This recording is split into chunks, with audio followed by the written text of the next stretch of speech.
Nous allons à la découverte d'une ville historique. Il s'agit de Foundiougne, une localité située dans le Sine, à 125 km de Dakar, une maison de la culture et de la francophonie inaugurée il y a de cela 2 ans dans cette partie du sud-ouest du pays.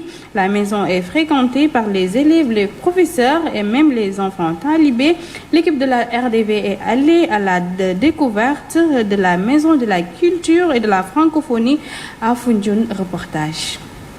Foundiougne, une localité située au sud-est du Sénégal, à 125 km de Dakar. Dans cette ville se trouve une maison de la culture de la francophonie mise en place par l'homme de culture Racine Senghor.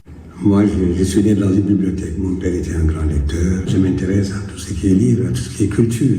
C'est peut-être ça qui m'a amené à créer cette maison. Mais cette maison, je l'ai eue, je l'ai construite et je me suis dit, il faut qu'elle serve à quelque chose. L'on y retrouve une bibliothèque. Personnellement, j'ai des milliers de livres. J'en ai plus que beaucoup de bibliothèques. Quand vous allez chez moi à Dakar, c'est plein.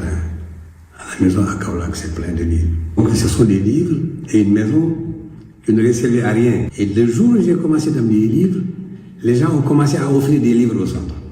Il y a des cartons ici, il y a 15 cartons qui ne sont pas encore ouverts. Et envoyés par l'association des membres de l'ordre des femmes académiques françaises. Raison pour laquelle les élèves, les enseignants et même les enfants des Dara y viennent pour se ressourcer. C'est aussi que ce soit un centre où on puisse animer. Moi j'aime bien que les enfants s'intéressent à ça. Que les enfants viennent lire. C'est gratuit. C'est des profs qui animent le centre. Les écoles, l'inspecteur d'ici et tout le monde sont impliqués tous. Et donc les élèves viennent prendre des livres. J'organise régulièrement des rencontres avec les professeurs, les écrivains. Je parlais de Mogar, de Felwine Sarr. Mais c'est pas seulement ouvert aux écoles, c'est ouvert aux dames.